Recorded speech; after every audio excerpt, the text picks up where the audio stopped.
நம்ம இப்போ என்ன பார்க்க போகிறோன்னா வெங்காய தக்காளி தொக்கு. ரொம்ப ஈஸியாக செய்யலாம். எண்ணெய் போட்டு கடுகு, ஜீரகம், பச்சை மிளகாய், அதுக்கப்புறமா சின்னதாக நறுக்கி வச்ச வெங்காயம். இதில் சில பேர் பூண்டு போடுவாங்க, சில பேர் இஞ்சி பூண்டு பேஸ்ட் போடுவாங்க. அதெல்லாம் உங்கள் இஷ்டம்.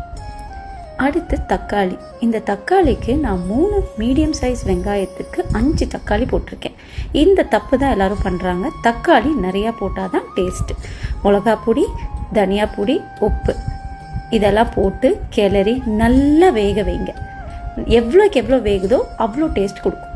ஃபைனலாக இறக்கும்போது இதோட சீக்ரெட் இன்க்ரீடியன்ட் பெருங்காயத்தூள் போட்டு இறக்குனீங்கன்னா சுவையான ஆனியன் டொமேட்டோ தொக்கு ரெடி. இதை நீங்கள் சாதத்துக்கோ இட்லி தோசைக்கோ தொட்டு சாப்பிடுங்க. டடா.